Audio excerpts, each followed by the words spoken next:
الحمد للہ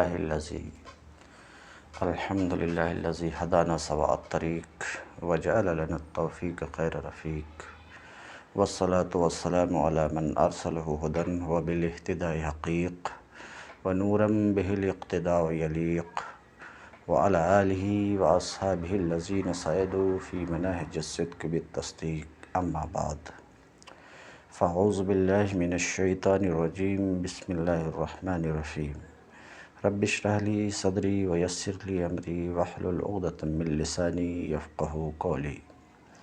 باب العلم انواریہ ایجوکیشنل سوسائٹی و جامعہ انواریہ حیدرآباد انڈیا کے زیر اہتمام شرح تہذیب کا درس الحمدللہ قسط وار جاری ہے۔ آج کا درس العلم ان کان اذعانا للنسبۃ فتصدیق والا فتصور۔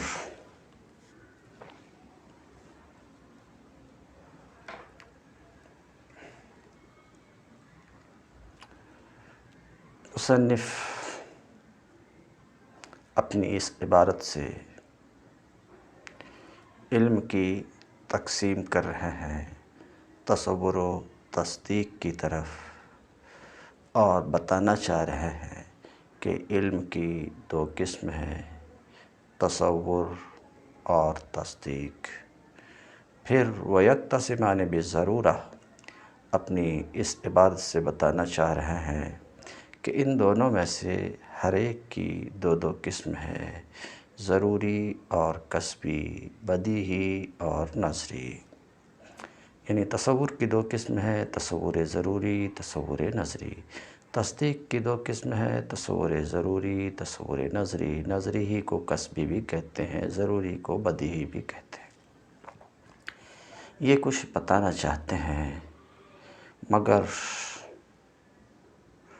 مصنف جو بتانا چاہ رہے ہیں اور شارح جو تشریح کرنا چاہ رہے ہیں، مصنف اور شارح کی عبارت کی طرف توجہ سے پہلے مناسب سمجھتا ہوں کہ یہاں تھوڑی سی گفتگو کروں، آسان گفتگو کروں، جس سے علم اور اس کی قسمیں، تصور و تصدیق کو سمجھنے میں آپ کو سہولت ہو۔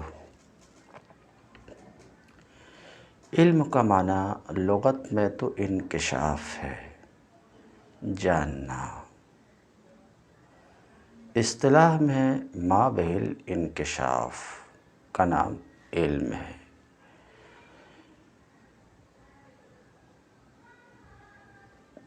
یعنی اصطلاح میں علم شے کی صورت ذہنیہ کو کہتے ہیں۔ شے کی صورت ذہنیہ، کسی بھی چیز کی صورت جو ذہن میں ہے،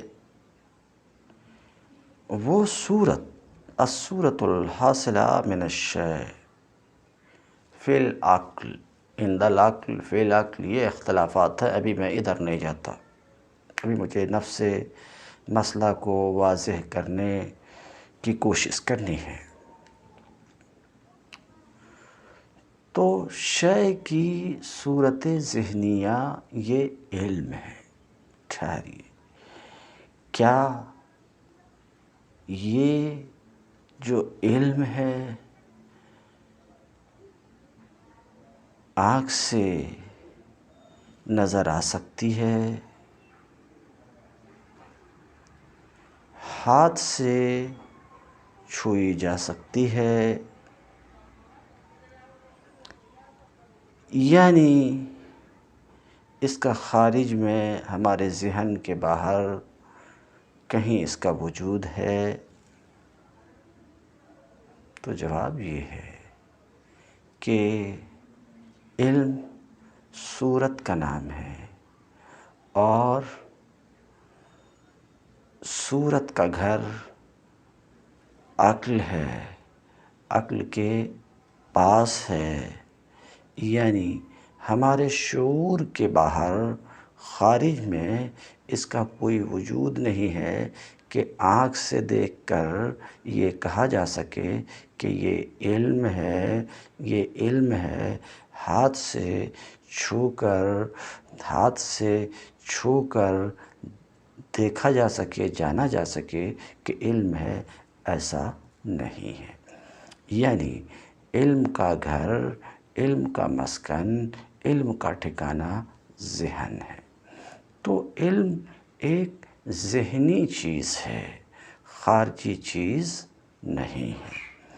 تو خارج میں اسے آپ دیکھنے کی کوشش نہیں کریں گے، دیکھنے کی کوشش نہیں کریں گے، تلاش کرنے کی کوشش نہیں کریں گے۔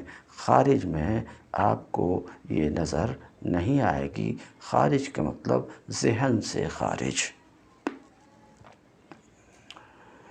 تو علم شے کی صورت ذہنیہ کا نام ہے۔ مثال کے طور پر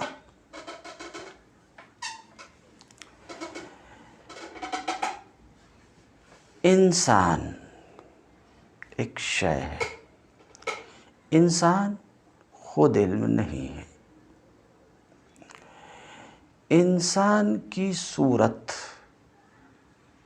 جو انسان سے منتزع ہو کر آپ کے ذہن میں حاصل ہوئی، وہی صورت حاصلہ فی الذہن، وہی صورت حاصلہ فی الذہن علم ہے۔ تو انسان خود علم نہیں ہے۔ انسان کی وہ صورت جو آپ کے ذہن میں حاصل ہے، وہ صورت حاصلہ فی الذہن، وہ ہے علم۔ مثال کے طور پر ایک مثال اور دیکھا، زید ایک شے ہے، ایک خارجی چیز ہے، تو زید خود علم نہیں ہے۔ زید کی صورت آپ کے ذہن میں آئی، یا تو اس طور پر کہ زید پر آپ کی نظر پڑی اور اس کی صورت، یہ احساس ہے تو علم ہے کہ نہیں، اس بحث میں مت جائیے اب، ورنہ ابتدائی طلبہ اس بات کو سمجھ نہیں پائیں گے۔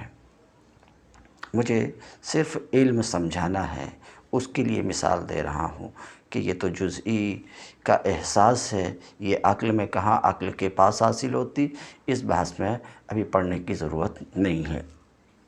تو مثلاً آپ کی نظر پڑی زید پر، اس نظر سے یہ ہوا کہ زید کی صورت آپ کے ذہن میں چھپ گئی، اس سے یہ ہوا کہ زید کی صورت آپ کے ذہن میں حاصل ہوئی۔ تو یہی صورت زید کی جو آپ کے ذہن میں حاصل ہے، یہ زید کا علم ہے۔ اس بات کی وضاحت کے بعد کہ علم صورت ذہنیہ کو کہتے ہیں، صورت ذہنیہ کو کہتے ہیں۔ ذہن اور ذہن دو لغت ہے۔ تو علم صورت ذہنیہ کو کہتے ہیں، اس صورت کو کہتے ہیں، شے کی اس صورت کو کہتے ہیں جو عقل میں حاصل ہے، یہ ہے علم۔ مناطقہ نے علم کو دو حصوں میں بانٹا ہے، اس علم کو دو حصوں میں بانٹا ہے اور یہ کہا ہے کہ علم کی دو قسمیں ہیں، تصور اور تصدیق۔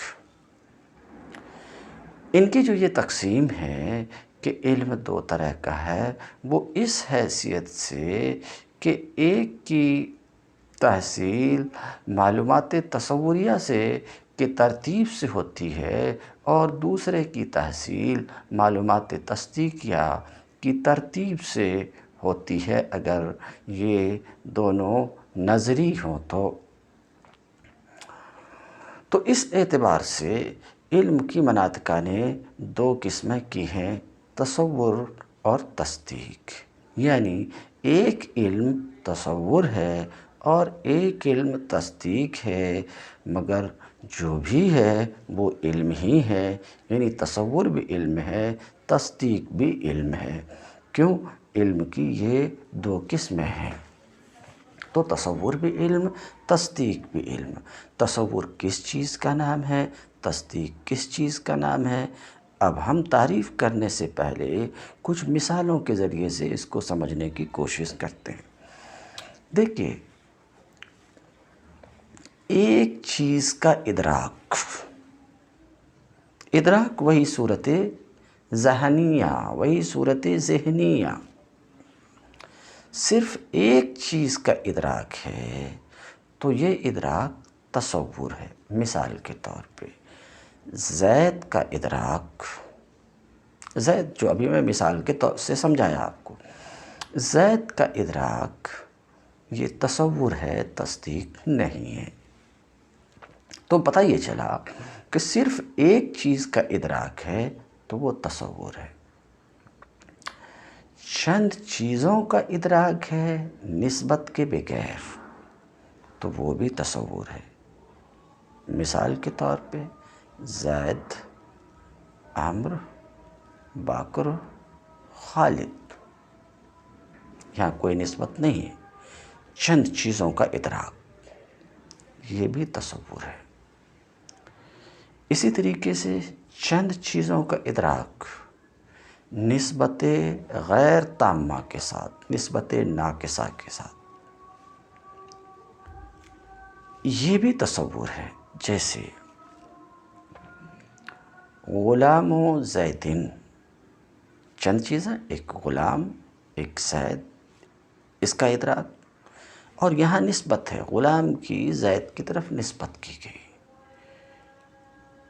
رجل عالم، چند چیزیں ہیں، ان کا ادراک نسبت کے ساتھ یہاں نسبت ہے، نسبت ناقصہ ہے، نسبت ناقصہ، غیر تامہ۔ تو چند چیزوں کا ادراک نسبت غیر تامہ کے ساتھ، مثلاً غلام و زید کا ادراک، مثلاً رجل عالم کا ادراک، یہ بھی تصور ہے۔ چند چیزوں کا ادراک نسبت تامہ کے ساتھ، چند چیزوں کا ادراک نسبت تامہ، تامہ انشائیہ، نسبت تامہ انشائیہ کے ساتھ، یہ ادراک بھی تصور ہے۔ مثلاً لا تجلس، لا تذهب الى السوق، اجلس ہا ہونا، چند چیزوں کا ادراک، نسبت یہاں پر تامہ ہے مگر انشائیہ ہے، یہ ادراک بھی تصور ہے۔ تو ایک چیز کا ادراک تصور ہے، چند چیزوں کا ادراک بغیر نسبت کے تصور ہے، چند چیزوں کا ادراک نسبت ناقصہ کے ساتھ یعنی نسبت غیر تامہ کے ساتھ تصور ہے، چند چیزوں کا ادراک نسبت تامہ انشائیہ کے ساتھ، یہ بھی تصور ہے، یہ بھی تصور ہے۔ چند چیزوں کا ادراک نسبت تامہ خبریہ کے ساتھ، یہ تصور ہے یا تصدیق؟ نسبت تامہ خبریہ کے ساتھ چند چیزوں کا ادراک، اب وہ چند چیزوں کو ہٹا کر کے ہم صرف اتنا بولیں کہ نسبت تامہ خبریہ کا ادراک، نسبت تامہ خبریہ کے ادراک کے لیے وہ چند چیزوں کا ہونا ضروری ہے، اس کے بغیر نسبت تامہ خبریہ ہو نہیں سکتی۔ نسبت تامہ خبریہ کا ادراک، اس سے پہلے نسبت تامہ انشائیہ تک تھی تو کہا آپ نے وہ تمام ادراکات تصورات ہیں، ہر ایک ادراک تصور ہے۔ نسبت تامہ خبریہ کے ادراک تصور ہے یا تصدیق ہے؟ تو یہ ادراک تخیل کی صورت میں ہے، وہم کی صورت میں ہے، شک کی صورت میں ہے، تو تصور ہے۔ اور یہ ادراک اذعان کے طور پر ہے، یعنی نسبت کا اذعان ہے، تو تصدیق ہے۔ تو اذعان سے پہلے جس قدر ادراکات میں رکھا وہ سب تصورات ہے، ان میں سے ہر ایک تصور ہے۔ آپ کہیں گے پچھلی تمام باتیں تو بڑی سہولت سے سمجھ میں آئی، صرف آخری بات میں دقت ہے کہ آپ نے کہا نسبت تامہ خبریہ کا ادراک تصور بھی ہو سکتا، تصدیق بھی ہو سکتا۔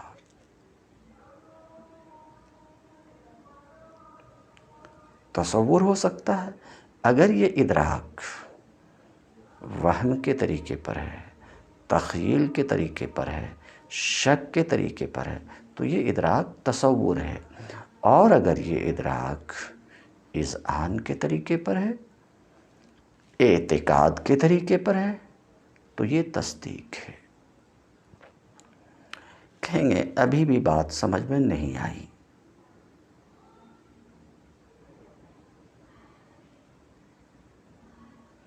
میں ایک مثال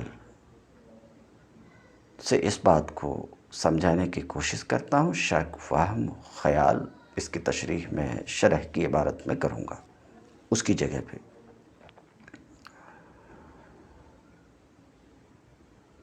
مثال کے طور پر آپ کے سامنے کسی نے کہا کہ زید عالم ہے، آپ نے سماعت فرمایا، آپ نے سنا۔ مجھے بتائیے آپ کو سنتے ہی 3 چیزوں کا علم ہوا، سنتے ہی 3 چیزوں کی صورت آپ کے ذہن میں آئی۔ کیا زید کی صورت ذہن میں آئی، عالم کی صورت آپ کے ذہن میں آئی، اور عالمیت کے ثبوت کی جو نسبت زید کی طرف کی گئی، جو زید کی طرف کی گئی ہے، اس نسبت کی آپ کے ذہن میں، اس نسبت جو نسبت کی گئی، اس نسبت کی صورت آپ کے ذہن میں آئی۔ تو کہنے والے نے کہا اور آپ نے سنا، سنتے ہی 3 چیزیں حاصل ہوئی۔ اب ہم آسان لفظ میں بولیں، سنتے ہی 3 ادراکات، سنتے ہی 3 علوم آپ کو حاصل ہوئے، زید کا علم، عالم کا علم، اور نسبت خبریہ جو عالم ہونے کی گئی، نسبت خبریہ جسے نسبت حکمیہ کہیں گے، نسبت حکمیہ کا علم آپ کو، نسبت حکمیہ کا علم آپ کو حاصل ہوا۔ سنتے ہی یہ 3 علوم حاصل ہوئے۔ مگر ان 3 علوم کا ذہن میں جب حصول ہوتا ہے تو پھر کیا ہوتا ہے؟ کبھی اس نسبت میں شک بھی ہو سکتا، کبھی وہم بھی ہو سکتا، کبھی خیال بھی ہو سکتا، کبھی ظن بھی ہو سکتا، کبھی جزم بھی ہو سکتا، کبھی جزم بھی ہو سکتا، کبھی تقلید بھی ہو سکتی، کبھی جہل مرکب بھی ہو سکتا، کبھی یقین بھی ہو سکتا، یہ سب کچھ ہو سکتا ہے۔ کہیں گے گفتگو پیچیدہ ہو رہی ہے، اتنے دور جائے بغیر ذرا نزدیک سے اس بات کو سمجھائیے۔ تو میں کہوں گا کئی بار جب اس طرح کی خبر آپ کو ملتی ہے تو خبر ملتے ہی 3 چیز تو حاصل ہو جاتی ہے، موضوع، محمول، نسبت حکمیہ، یہ 3 چیزیں آپ کے ذہن میں حاصل ہو جاتی، یہ 3 علوم حاصل ہو جاتے۔ مگر ان 3 علوم کے بعد بھی، تینوں چیزوں کی صورت کے ذہن میں آ جانے کے بعد بھی کبھی آپ یہاں کھڑے ہوتے، یہ نسبت جو میرے ذہن میں آئی ہے، یہ نسبت جو میرے ذہن میں آئی، کیا عالمیت کے ثبوت کی نسبت زید کے لیے، اپنی زبان میں زید عالم ہے، یہ نسبت جو ہمارے ذہن میں آئی، تو کبھی تو یہ ہوتا کہ کبھی تو ایسا ہوتا کہ آپ فوری طور پہ یا بدیر آپ کو اس نسبت کا اذعان ہو جاتا ہے، یعنی مان لیتے ہیں آپ، کیا مان لیتے ہیں کہ یہ نسبت جیسی ہمارے ذہن میں ہے، ہماری ذہن میں کیا ہے؟ عالمیت کے ثبوت کی نسبت، ہمارے ذہن میں کیا؟ زید عالم ہے، تو کبھی تو ایسا ہوتا کہ آپ مان لیتے کہ یہ نسبت جیسی ہمارے ذہن میں ہے، ہمارے ذہن میں عالم ہونے کی نسبت ہے کہ زید عالم ہے، تو کبھی تو ایسا ہوتا کہ آپ مان لیتے کہ یہ نسبت جیسی ہمارے ذہن میں ہے ویسے ہی نفس الامر میں بھی ہے، ویسے ہی واقع میں بھی ہے، واقع میں بھی ہے، یعنی زید واقع میں بھی عالم ہے، تو کبھی مان لینا آپ کی طرف سے پایا جاتا، تو اگر آپ کی طرف سے اس نسبت کا اذعان ہے، آپ کو اس نسبت کا اذعان ہے، آپ کی طرف سے یہ بات پالی گئی کہ آپ نے مان لیا کہ یہ نسبت جیسی ذہن میں ہے ویسی نفس الامر میں ہے، نسبت ثبوتیہ ذہن میں ہے، نفس الامر میں بھی یہ نسبت ثبوتیہ ہے، نسبت سلبیہ مثلا ذہن میں ہے کہ ایک محمول مسلوب ہے موضوع سے، تو آپ نے مان لیا کہ نفس الامر میں بھی محمول کا سلب موضوع سے ہے، تو آپ کی طرف سے مان لینا پایا گیا کہ یہ نسبت جیسی ذہن میں ہے ویسی نفس الامر میں بھی ہے، تو یہ تصدیق ہے۔ تو کبھی تو آپ اعتقاد و اذعان کے مقام پر کھڑے ہوتے، کبھی کچھ دوسرے مقام پر بھی کھڑے ہوتے، مثلا کبھی شک کے مقام پہ کھڑے ہوتے، شک کے مقام پہ یہ نسبت حاصل ہوئی اور آپ کے دل میں آتا ہے، مثلا کیا آتا ہے؟ عالم ہو بھی سکتا، نہیں بھی ہو سکتا، اپنی زبان میں آپ کے دل میں جتنا یہ آتا ہے کہ عالم ہے، اتنا ہی مثلا یہ بھی آتا ہے کہ عالم نہیں ہے نفس الامر میں، تو یہاں جو نسبت آپ کے ذہن میں ہے، جو نسبت حاصل ہوئی، اس نسبت میں آپ شک کر رہے ہیں، تو کبھی جب آپ کے سامنے ایسی بات آتی تو کبھی مقام اذعان پہ، مقام اعتقاد پہ آپ کھڑے ہوتے ہیں، اور کبھی شک، وہم، خیال وغیرہ کے مقام پر کھڑے ہوتے، تو آپ کا سوال یہ تھا کہ نسبت تامہ خبریہ کا ادراک یہ تصور ہے یا تصدیق ہے؟ آپ کا سوال یہ تھا۔ جواب میں ہم نے یہ کہا کہ دیکھو، یہ ادراک اذعان کے طریقے پر ہے، اذعان کے طریقے پر ہے، یعنی نسبت کا آپ کو اذعان ہے تو تصدیق ہے، اور اگر اعتقاد نہیں ہے، نسبت میں آپ کو شک ہے، نسبت میں وہم ہے، تو یہ تصدیق نہیں ہے، یہ بھی تصور ہے۔ تو یہ سب تصورات ہیں، یہ تمام ادراکات تصورات ہیں۔ تصدیق کیا ہے؟ یہ نسبت جو آپ کو حاصل ہوئی، اس نسبت کا اعتقاد، یعنی مان لینا کہ یہ نسبت جیسی ہمارے ذہن میں ویسی نفس الامر میں بھی ہے، ویسی نفس الامر میں بھی، اس اعتقاد کا نام تصدیق ہے۔ تو میں کوشش کیا کہ آپ کو سمجھ میں آئے کہ علم شے کی صورت ذہنیہ کا نام ہے، آپ کو سمجھ میں آئے کہ علم کی دو قسموں میں سے ایک تصور اور دوسرا تصدیق کس چیز کا نام ہے، کس چیز کا نام ہے، مثالوں سے سمجھانے کی کوشش کی۔ اب دونوں میں سے ہر ایک کی تعریف آپ سماعت فرمائیں۔ نسبت تامہ خبریہ، جسے نسبت حکمیہ بھی مناطقہ کہتے ہیں، نسبت کا اعتقاد ہے، نسبت تامہ خبریہ کا اعتقاد ہے، تو وہ تصدیق ہے، وہ کیا ہے؟ تصدیق ہے۔ اور وہ علم جو اعتقاد سے، نسبت کے اعتقاد سے خالی ہے، وہ تصور ہے، نسبت کے اعتقاد سے خالی ہے، نسبت کے اذعان سے خالی ہے، وہ تصور ہے۔ تو یہ تھی تعریف تصور اور تصدیق کی، تو یہ بات معلوم ہوئی کہ علم کی دو قسمیں ہیں، تصور اور تصدیق۔ پھر دوسرا مسئلہ، ان دونوں میں سے ہر ایک کی دو قسم ہے، بدیہی اور نظری، یعنی تصور بدیہی، تصور نظری، تصدیق بدیہی، تصدیق نظری، ہر ایک کی دو قسمیں ہیں۔ بدیہی جو نظر و فکر کے بغیر حاصل ہو جائے، نظری جو نظر سے حاصل ہو۔ یہ بات بالکل واضح ہے کہ کچھ چیزیں ایسی ہیں جن کے علم میں ہمیں نظر و فکر کی ضرورت نہیں پڑتی ہے، نظر و فکر کے بغیر ہمیں حاصل ہو جاتی ہیں، ان کا علم نظر و فکر کے بغیر حاصل ہو جاتا۔ مثلاً برف کے ٹھنڈک کو جاننے کے لیے نظر و فکر کی کوئی ضرورت نہیں ہے، نظر و فکر کے بغیر برف کی ٹھنڈک کا ہمیں علم ہو جاتا ہے۔ تو ٹھنڈک، گرمی، برودت، ٹھنڈک، گرمی، ان چیزوں کا علم بغیر نظر کے حاصل ہوتا۔ مثلاً اس بات کا علم کہ آگ گرم ہے، اس بات کا علم کہ آگ جلانے والی ہے، اس میں نظر و فکر کی ضرورت نہیں ہے، بغیر نظر و فکر کے یہ علم ہمیں حاصل ہو جاتا۔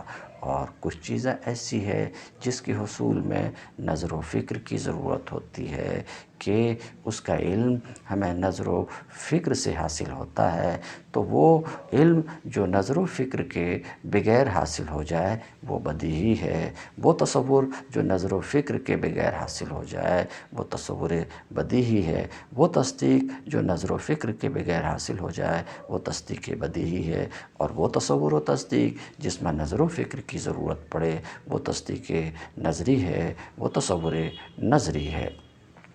اب کچھ تصورات ایسے ہیں، کچھ تصدیقات ایسے ہیں جن میں ہمیں نظر و فکر کی ضرورت پڑتی ہے۔ مثال کے طور پر فرشتہ کا تصور ایک چیز ہے، ایک چیز کا تصور، ادراک تصور ہے، بول چکا ہوں۔ فرشتے کا تصور بدیہی نہیں ہے، ضروری نہیں ہے، نظری ہے، کسبی ہے۔ کیوں؟ مثلاً فرشتے کے بارے میں، فرشتے کی حقیقت کیا ہے یہ ہمیں معلوم نہیں، مگر اس کے بارے میں ہم کو یہ معلوم ہے، ہمیں یہ معلوم ہے کہ وہ جسم ہے، اور یہ معلوم ہے کہ اس میں مختلف شکلوں سے متشکل ہونے کی قوت ہے، مختلف شکلوں سے متشکل ہونے کی قوت ہے سوائے کلب اور خنزیر کے۔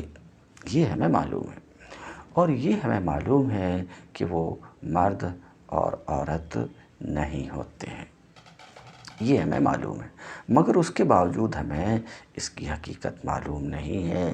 تو جو باتیں معلوم ہیں اس میں ہم غور کیے کہ کون جنس ہے، کون فصل ہے، غور کرنے کے بعد پتہ چلا کہ جسم نورانی وہ اس کی جنس ہے، جسم اس کی جنس ہے، اور یتشکل باشکال مختلفہ فصل ہے۔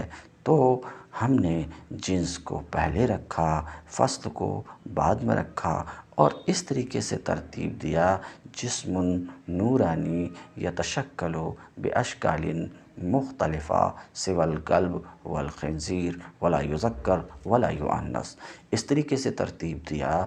تو اب حقیقت ملک جو ہمارے لیے نامعلوم تھی، مجہول تھی، اس کسب اور نظر کے ذریعے سے معلوم ہوئی، تو پتہ یہ چلا کہ کچھ تصور وہ ہے جس کے حصول میں، جس کے علم میں ہم نظر و فکر کے محتاج ہیں۔ تو پتہ چلا کہ کچھ تصور کیا ہے، نظری بھی ہے۔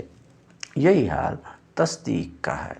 مثلاً حدوث عالم کی تصدیق، یہاں نظر و فکر کی ضرورت ہے، نظر و فکر سے حاصل ہوتی، تو کچھ تصدیق نظری ہے۔ تو یہ بات صاف ہوئی کہ تصور و تصدیق میں سے ہر ایک کی دو قسم ہے، بدیہی اور نظری، یعنی تصور بدیہی، تصور نظری، تصدیق بدیہی، تصدیق نظری۔ یہ اصل مسئلہ ہے، یہ اصل مسائل ہیں جو اس سبق میں آپ تک پہنچایا جانا ہے، اس کو میں پہنچایا۔ اب ماتن اور شارح کن الفاظ میں پہنچا رہے ہیں، کس طریقے سے پہنچا رہے ہیں، اس کا ہم ایک بار جائزہ لیتے ہیں۔ العلم هو الصورة العلم ان کان اذعانا للنسبت فتصدیق و الا فتصور۔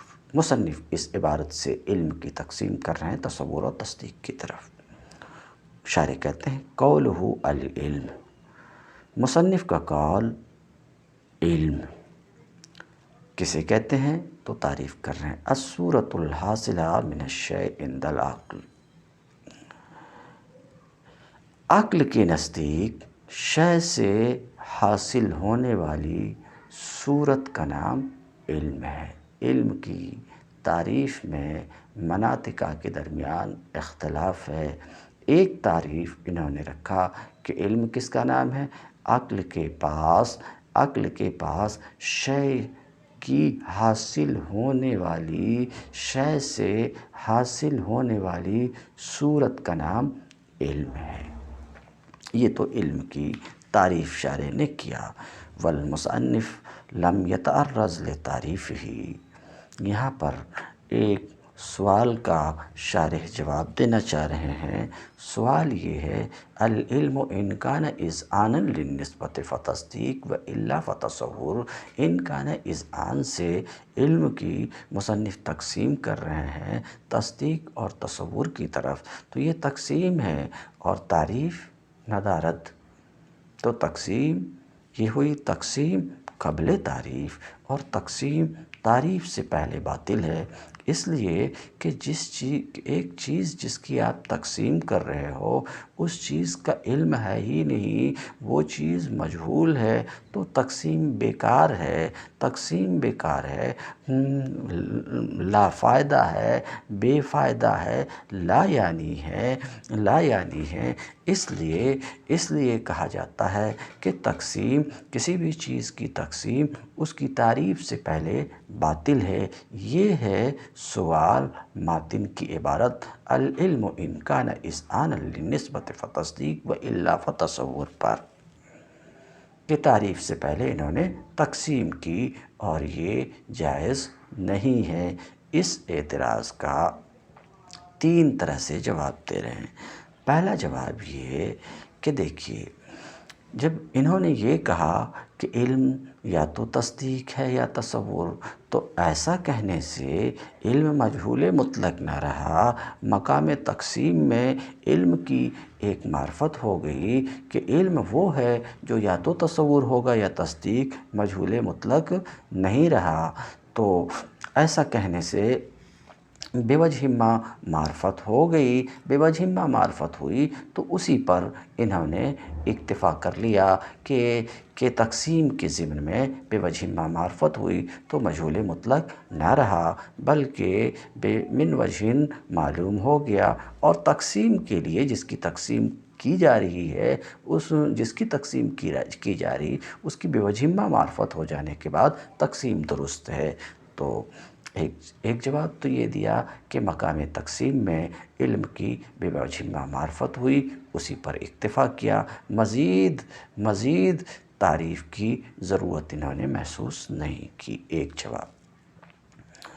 دوسرا جواب یہ ہے کہ علم کی تعریف مشہور و مستفیض ہے، تو اس کی شہرت پر اکتفا کرتے ہوئے مصنف نے علم کی تعریف پیش نہیں کی، کہ سب کو معلوم ہے، یہ مشہور ہے، تو اس کی شہرت پر اکتفا کرتے ہوئے علم کی تعریف انہوں نے نہیں کیا۔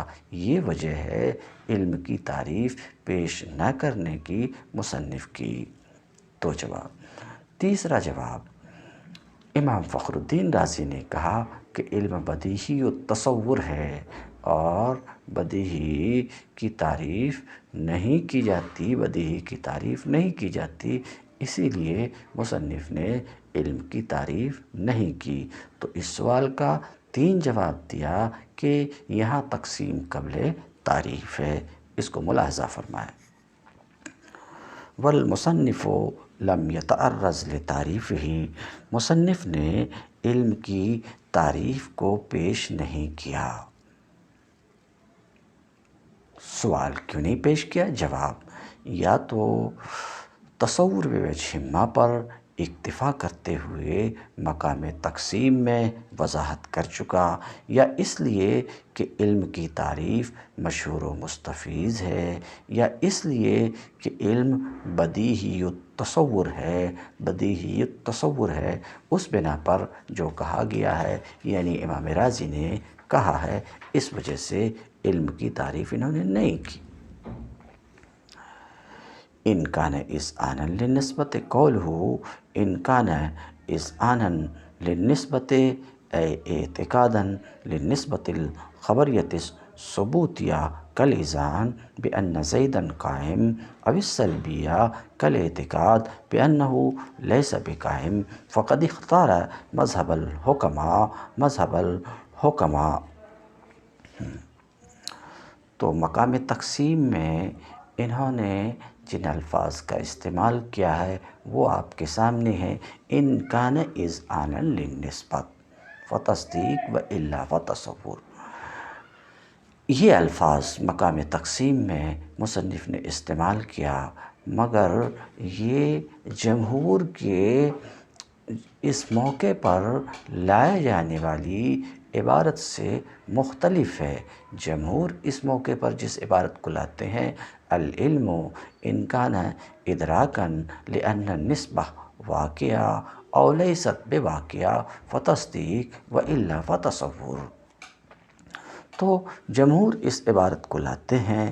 تو جمہور کی عبارت سے مصنف نے عدول کیوں کیا، چینج کیوں کر دیا، بدل کیوں دیا؟ تو اس کا 2 جواب۔ ایک تو یہ ہے کہ یہ عبارت ان کان اذعانا للنسبہ فتصدیق و الا فتصور، یہ عبارت اس عبارت سے مختصر ہے، اوجز ہے، جسے جمہور لاتے ہیں وہ خیر الکلام ما قل و دل، اس وجہ سے اس عبارت کو تقسیم میں مصنف نے اپنایا۔ تو ایک تو یہ ہے کہ یہ اوجز ہے، مختصر تر ہے اس عبارت سے جسے جمہور لاتے ہیں، ایک وجہ یہ ہے۔ دوسری وجہ یہ ہے کہ جمہور مقام تقسیم میں جن الفاظ کا استعمال کرتے ہیں ان پر کچھ اعتراضات وارد ہیں، وہ اعتراض اس عبارت پر وارد نہیں ہیں، اسی وجہ سے مصنف نے مقام تقسیم میں اس عبارت کا استعمال کیا اور کہا ان کان اذعانا للنسبت فتصدیق و الا فتصور۔ شارح دیکھیے کیا کہتے ہیں، ان کان اذعانا للنسبت اے اعتقادا للنسبت، اذعان یعنی اعتقاد، اگر نسبت کا اعتقاد ہے، نسبت کون سی نسبت؟ نسبت خبریہ ثبوتیہ یا نسبت خبریہ سلبیہ؟ نسبت خبریہ ثبوتیہ میں بھی بتا چکا ہوں، جیسے زید قائم میں نسبت خبریہ ثبوتیہ ہے، جیسے زید لیس بعامہ، زید لیس بقائم میں نسبت خبریہ سلبیہ ہے۔ اس کی وضاحت کر چکا ہوں، اس لیے ادھر پلٹنے کی ضرورت نہیں ہے۔ تو نسبت سے مراد نسبت خبریہ ثبوتیہ یا نسبت خبریہ سلبیہ ہے، اس کا اذعان ہے یعنی اعتقاد ہے۔ تو کیا کہتے ہیں، اگر نسبت کا اعتقاد ہے تو تصدیق ہے۔ نسبت سن چکے، نسبت خبریہ، ثبوتیہ ہو یا سلبیہ ہو، اس کا اعتقاد ہے تو تصدیق ہے۔ نسبت، میں رک کر کے پھر ایک بات کی طرف پلٹتا ہوں۔ نسبت کا اعتقاد، جو نسبت ہے اس نسبت کو مان لینا۔ نسبت کا اعتقاد کس طرح کا ہو سکتا ہے؟ تو نسبت کا اعتقاد ایسا بھی ہو سکتا، ایسا بھی ہو سکتا۔ نسبت کا اعتقاد اس طور پر ہے کہ اس کے غیر کا احتمال باقی ہے۔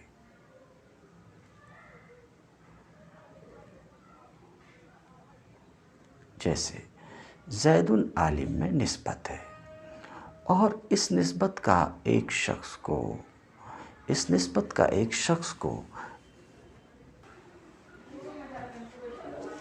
تو نسبت کا اعتقاد، اب اس اعتقاد کی پوزیشن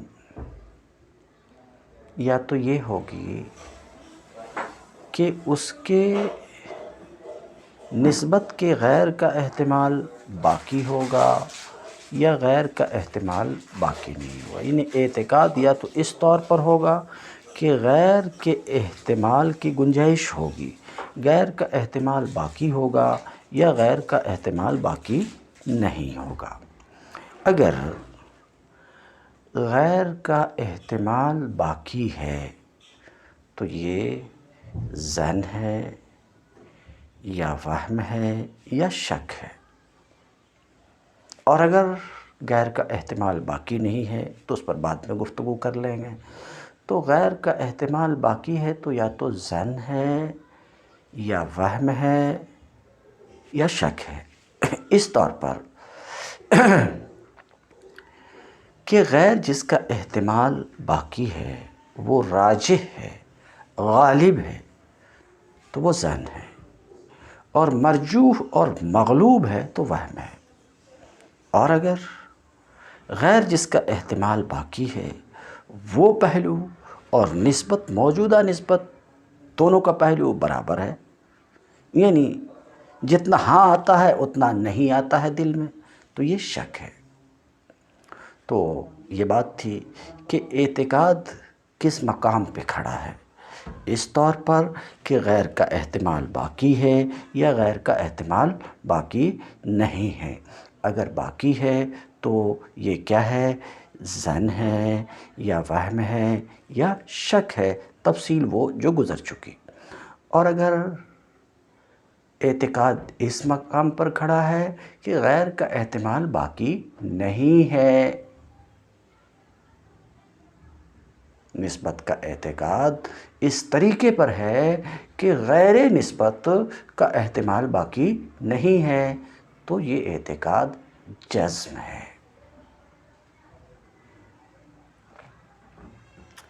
پھر نسبت کا اعتقاد جو اس طریقے پر ہے کہ غیر کا احتمال باقی نہیں ہے، اب یہ اعتقاد یا تو واقع کے مطابق ہوگا یا واقع کے مطابق نہیں ہوگا۔ ایسے اعتقاد کے لیے ضروری نہیں ہے کہ واقع کے مطابق ہو بھی سکتا، نہیں بھی ہو سکتا۔ اگر یہ اعتقاد اس طریقے پر ہے کہ اس کے غیر کا احتمال باقی نہیں ہے تو یہ جزم ہے، مگر یہ واقع کے مطابق نہیں ہے، تو یہ جہل مرکب ہے۔ مثلا مشرک کا یہ اعتقاد کہ بت معبود ہے، مشرک کے نزدیک غیر کا احتمال باقی نہیں ہے، مگر حال یہ ہے کہ یہ اعتقاد واقع کے مطابق نہیں ہے، تو یہ ہے جہل مرکب۔ تو جزم یا تو واقع کے مطابق ہوگا یا واقع کے مطابق نہیں ہوگا۔ اگر واقع کے مطابق نہیں ہے تو وہ ہے جہل مرکب۔ اور اگر یہ اعتقاد واقع کے مطابق ہے، یعنی نسبت کا اعتقاد اس طریقے پر ہے کہ غیر کا احتمال باقی نہیں، اسی کو ہم نے جزم کہا، اور جزم کی یہ کیفیت ہے کہ یہ جزم، یہ اعتقاد واقع کے مطابق ہے، تو پھر یہ دو حال سے خالی نہیں، تشکیک مشکک سے یہ اعتقاد، اس اعتقاد کے زائل ہونے کا اندیشہ ہے، تشکیک مشکک سے یا تو زائل ہو جائے یا زائل نہ ہو۔ اگر زائل ہو جائے تو تقلید ہے، اور اگر زائل نہ ہو تو یقین ہے۔ ان کان اعتقادا للنسبت، اگر نسبت کا اعتقاد ہے، نسبت سے بتا چکے، نسبت خبریہ، ثبوتیہ یا سلبیہ، شارٹ لفظ میں نسبت حکمیہ کا اعتقاد ہے تو تصدیق ہے۔ تو سماعت فرمائے شارح کیا کہتے ہیں؟ اے اعتقادا للنسبہ، نسبت کا اعتقاد ہے، یہاں نسبت ہے، نسبت سے مراد نسبت خبریہ ثبوتیہ ہو یا سلبیہ، اس کا اعتقاد ہے۔ نسبت خبریہ ثبوتیہ کا اعتقاد جیسے کہ اذعان اس بات کا کہ زید کھڑا ہے، یا اذعان اس بات کا نسبت سلبیہ، سمجھ رہے ہیں، نسبت خبریہ سلبیہ کا اعتقاد جیسے کہ اعتقاد اس بات کا کہ زید کھڑا نہیں ہے، اس پر میں گفتگو کر چکا ہوں، دوبارہ پلٹنے کی ضرورت نہیں ہے۔ اب شارح ایک دوسری طرف اس گفتگو کو موڑ رہے ہیں، تصدیق کی حقیقت واضح کرنے کی کوشش کی گئی، اب اس گفتگو کا رخ ادھر پھیر رہے ہیں کہ مصنف نے کس کے مذہب کو تصدیق میں اختیار کیا، کس کے مذہب؟ اولاً تصدیق کی حقیقت میں اختلاف ہے، کس کا؟ حکماء کا اور امام فخر الدین رازی کا اختلاف ہے۔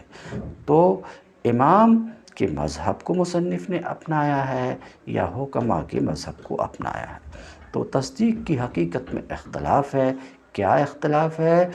امام کے نزدیک تصدیق تصورات ثلاثہ اور حکم کے مجموعے کا نام ہے، اور حکماء کے نزدیک تصدیق نفس حکم کا نام ہے، نفس حکم کا نام ہے۔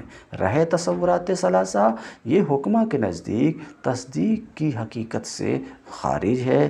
یہ الگ بات ہے کہ تصدیق تصورات ثلاثہ پر موقوف ہے، تصورات ثلاثہ تصدیق کے لیے موقوف علیہ ہے، یہ تو امام کے یہاں بھی ہے، مگر فرق یہ ہے کہ تصورات ثلاثہ تصدیق کی حقیقت میں داخل ہے امام کے یہاں، اور حکماء کے یہاں حقیقت سے باہر ہے۔ بلفظ دیگر تصورات ثلاثہ تصدیق کے لیے شرط ہیں حکماء کے یہاں، اور جز ہیں کن کے یہاں؟ امام کے یہاں۔ تو تصدیق کی حقیقت میں آپ نے سنا کہ اختلاف ہے حکماء اور امام کے نزدیک کہ تصدیق کس چیز کا نام ہے، نفس حکم کا نام ہے یا تصدیق اس مجموع کا نام ہے جو تصورات ثلاثہ اور حکم سے مرکب ہے، کس کا نام ہے؟ تو اس میں اختلاف ہے۔ اب مصنف نے کس کے مذہب کو اختیار کیا؟ تو شارح کے زبانی سنیے، ایک لفظ میں یہ کہ حکماء کے مذہب کو اختیار کیا، یعنی مصنف کے نزدیک بھی تصدیق کس کا نام ہے؟ نفس حکم کا نام ہے۔ بات صاف ہو گئی، امام کے مذہب کو اختیار نہیں کیا۔ یہ بات تو ہوئی کہ حکماء کا اتفاق ہے اس بات پر کہ تصدیق نام ہے نفس حکم کا، تصورات ثلاثہ اور حکم کے مجموعے کا نہیں۔ حکماء کے درمیان اس بات پر اتفاق ہے، مگر اس بات پر اتفاق کے باوجود ان کے درمیان آپس میں اختلاف ہے، متقدمین اور متاخرین کے یہاں، کہ حکم جس کا نام تصدیق ہے، اس حکم کا تعلق کس سے ہے؟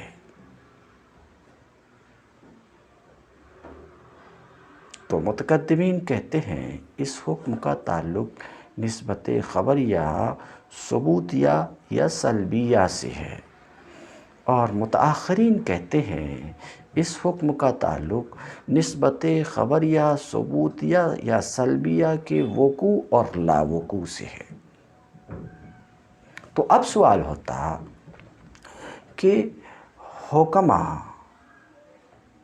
جن کے مابین اس بات پر اتفاق کے بعد کہ تصدیق نفس حکم کا نام ہے، اختلاف ہے کہ حکم کا تعلق کس سے ہے، نسبت خبریہ ثبوتیہ یا سلبیہ سے، یا اسی نسبت خبریہ ثبوتیہ یا سلبیہ کے وقوع اور لا وقوع سے۔ تو متقدمین پہلے کی طرف گئے ہیں، متاخرین دوسرے کی طرف گئے ہیں۔ مصنف نے کس کے مذہب کو اختیار کیا؟ تو شارح کہتے ہیں حکماء میں سے متقدمین کے مذہب کو اختیار کیا، کیونکہ مصنف کہہ رہے ہیں ان کان اذعان، یہی اذعان تصدیق ہے، اذعان یہی تصدیق ہے، یہی حکم اس اذعان کا تعلق قرار دے رہے ہیں نسبت خبریہ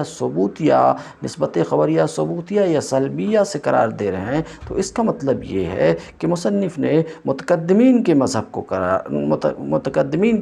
اپنایا، متاخرین کے مذہب کو نہیں اپنایا، کیونکہ کہہ رہے ہیں اذعاناً للنسبت، ایسا نہیں کہہ رہے ہیں اذعاناً لوقوع النسبت او لا وقوعہا، ایسا نہیں کہہ رہے ہیں۔ تو اس سے یہ معلوم ہوا کہ متقدمین کے مذہب کو اپنایا ہے۔ یہ عبارت اس بات کو بتا رہی۔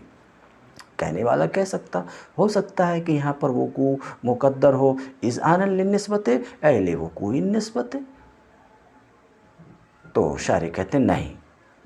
ان کی تصریح بھی موجود ہے کتاب میں قضایہ کی بحث کے اندر، کہ قضیہ کی بحث میں انہوں نے کہا ہے صاف طور پر کہ قضیہ کے اجزاء تین ہیں جیسا کہ متقدمین کہتے، ایسا نہیں کہ قضیہ کے اجزاء 4 ہیں جیسا کہ متاخرین کہتے۔ تو بات صاف ہو گئی کہ حکماء میں سے متقدمین کے مذہب کو اختیار کیا، یعنی مصنف کے نزدیک بھی تصدیق نام ہے۔ کس کا تصدیق نام ہے؟ نسبت خبریہ ثبوتیہ یا سلبیہ کے اذعان کا نام ہے، نہ کہ وقوع نسبت خبریہ ثبوتیہ یا لا وقوع نسبت خبریہ سلبیہ کے اعتقاد کا نام ہے۔ ایسا نہیں ہے مصنف کے نزدیک۔ اب سماعت فرمائیں۔ فقد اختار مذہب الحکماء، مصنف نے حکماء کے مذہب کو اختیار کیا، امام کے مذہب کو نہیں۔ یہ بات کیسے معلوم ہے؟ اس لیے کہ مصنف نے تصدیق کو نفس اذعان اور حکم قرار دیا ہے، یہی حکماء کا مذہب ہے۔ مجموع قرار نہیں دیا، وہ مجموع قرار نہیں دیا جو حکم اور تصور طرفین، یہاں پر مراد حکم اور تصورات ثلاثہ سے مرکب ہے، اس کو قرار نہیں دیا، جیسا کہ اس بات کے قائل امام فخر الدین رازی ہیں۔ تو حکماء کے مذہب کو اختیار کیا، اور پھر حکماء میں بھی 2 گروہ ہیں، متقدمین اور متاخرین کا۔ تو کہتے ہیں متقدمین کے مذہب کو اختیار کیا، متقدمین کے مذہب کو اختیار کیا اس وجہ سے، اس طور پر کہ اذعان اور حکم کا تعلق اس سے قرار دیا جو قضیہ کا جزء اخیر ہے، اور وہ کون ہے؟ وہ نسبت خبریہ ثبوتیہ یا سلبیہ ہے، نہ کہ وقوع نسبت وقوع نسبت ثبوتیہ تقییدیہ، لا وقوع نسبت سلبیہ تقییدیہ کو قرار نہیں دیا۔ اذا المصنف سیسیر الی تثلیث اجزاء قضیہ، اس لیے میں اس کا جواب دے چکا کہ ہو سکتا ہے کہ نسبت مضاف مقدر ہو، تو کہتے ہیں اس لیے کہ مصنف عنقریب اشارہ کریں گے قضیہ کی بحث میں اجزاء قضیہ کے 3 کی طرف، 3 ہونے کی طرف، کہ قضیہ کے اجزاء 3 ہیں مباحث قضیہ میں۔ تو ان کان اذعانا للنسبت فتصدیق، نسبت کا اذعان ہے تو تصدیق ہے، وإلا فتصور، اور اذعان نہیں ہے تو تصور ہے۔ اب یہ جو گفتگو آ رہی ہے میں شروع میں گفتگو کر چکا ہوں، اس لیے صرف ترجمہ پہ بس کرتا ہوں۔